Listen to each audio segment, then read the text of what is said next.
really drove that response, Ken? Who made that happen?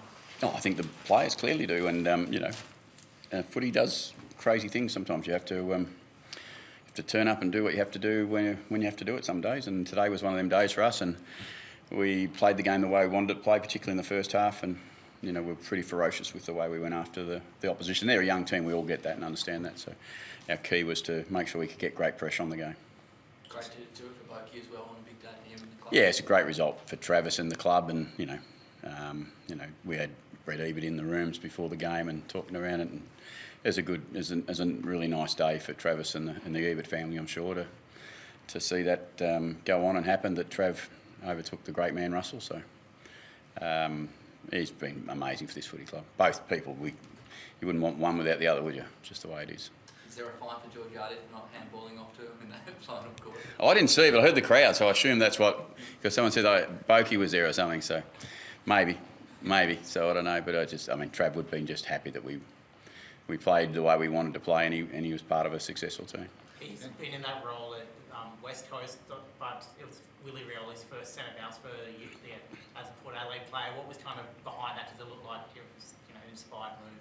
Oh no, it's changed things up every now and then. Josh in control of the midfield, so we just do what we need to do to get the ball going our way as best we can. We're lucky we've got a lot of people that we can use through the middle of the ground. What do you like about Willie going in there though? Oh, everything. When Willie's on, he does everything pretty well. I mean, his attack on the foot is amazing. His ball use is elite, and his contest gets undervalued at times. He's a tough little fella.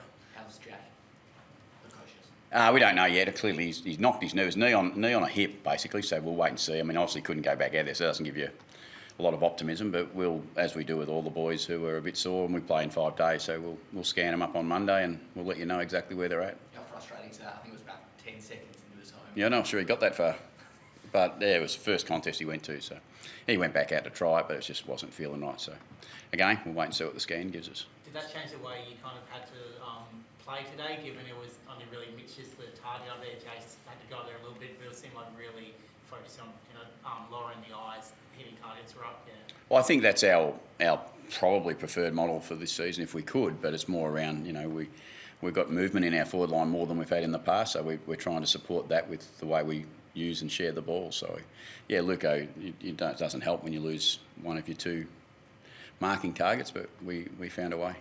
So can the game again prove so much as determined by what happens at the contest? The contrast between Collingwood and the Richmond game is so extreme.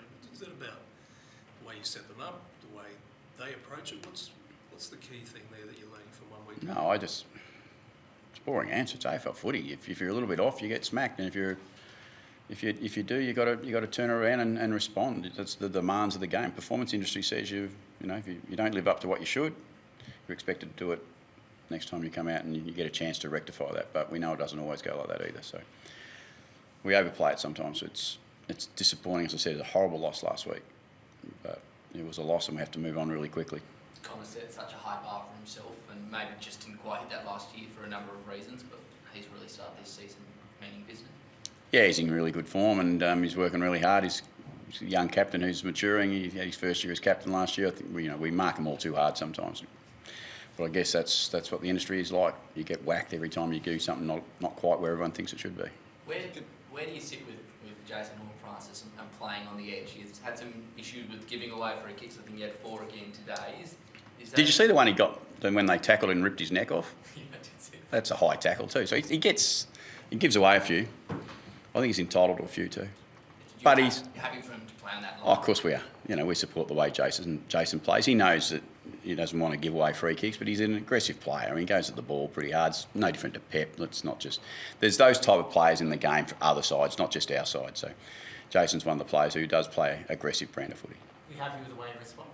Because in the first quarter, he gave away about 3 of them. He had that little bit at the end where the Richmond players were going for him, but he was able to keep his head after that, and I guess, not letting it affect the rest. Yeah, again, I think that's a sign that he just keeps maturing, getting better all the time. He's still only quite a young person, so we work really hard with him to help him reset himself, and he's able to do that better than he ever has in the past, so he'll only get better with that stuff.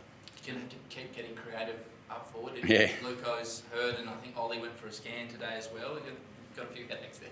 Yeah, that's footy. That's what happens. You get some challenges, and you got to make do. And like it did 2 minutes into the game today, we had to make some changes, and Christian Moraes gets to come on and play nearly 3/4 of footy at AFL level and looked like we found a player there. So there's always some upside. Can you elaborate on Christian? How happy you were with his 3/4? Oh, I was really pleased with him. He's a young player with plenty of energy, and he's, his first time at the club. He's made a big move. He's come across from Victoria and had to settle into a new environment. But as I said, he does bring great energy to our club. You would have seen, I'm sure people would have seen the response to him getting his first game through the week was one of the best, if not the best, responses I've ever seen. So I was really looking forward to him getting out there because I thought he would add to the energy.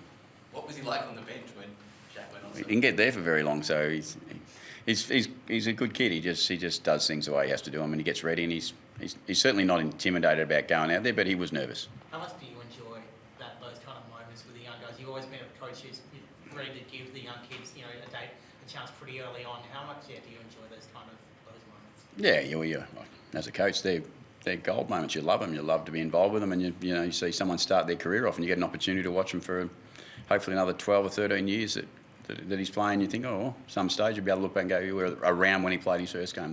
They're always nice moments. Footy has a lot of good moments in it. As well as the forward line being a bit smaller, there's a bit of a smaller back line as well with Jeremy going out. How do you kind of rate how they went, and getting Lockie and Miles to play and even Ryan a bit taller? Yeah, well, I thought Lockie and Miles were really, really good for us, and Ryan, I think they all shared their roles. Richmond were really young in front of the footy too, so it was probably the right opportunity for them to learn whether they could handle that a bit more. But as we know, every game's going to get better and tougher and harder to play against. Tommy Lynch out's a big out for them, so that helped. How much is Richards about talent and ambition as opposed to just getting opportunity week by week? Oh, I think everyone who watches him play knows that he just lacked a bit of opportunity, and that's not because of anything other than Collingwood had high-end talent in their front half. So I would imagine he's fully aware of why he missed out on opportunities, but he made a courageous decision to join us looking for those opportunities because he's 25. He's a mature age player, so he hasn't got lots of time that he wants to waste time biding time. When you look at the stat sheet, Ken, the clearances and contested possessions were pretty similar between the two teams, but the uncontested possessions and disposals were massively in your favour. Is that the kind of game style you're going to look at this year? Well, I think it was today. The game presents itself to you sometimes, and you have to play what's given. We took a big amount of marks in the first half. We were running with the ball pretty well, so we were playing offence with great balance. I thought today for good parts. It looks really exciting when it flies, but the reality is I thought we had enough composure to slow down when we needed to. And to have as many tackles as you did, that must be really pleasing. When you do the review, after the way that you responded to that. Intent helps. Doesn't it? Intent helps a lot at this level. So, make sure your intent's right up and right on the edge, as you talked about before with the players. You need to be on edge to play this game, otherwise you get whacked. What was Lockie's issue at the end, Jones? Was it just cramp for Lockie Jones? Or? No, he hyperextended his knee a little bit, but, he looks okay in there. But again, like all the injuries, 5-day turnaround, we'll have to be quick to let you know. How did you treat there was a lot of noise during the week, I guess, after the Collingwood game. How did you guys sort of just treat that or block it out, I guess, did you? Yeah, we do what we do, and we prepare every week to give ourselves a chance to perform. As I said all the time, opinions are opinions. Some we agree with, some we don't. That's why there's so many people in front of me. There's a lot of people writing news in football.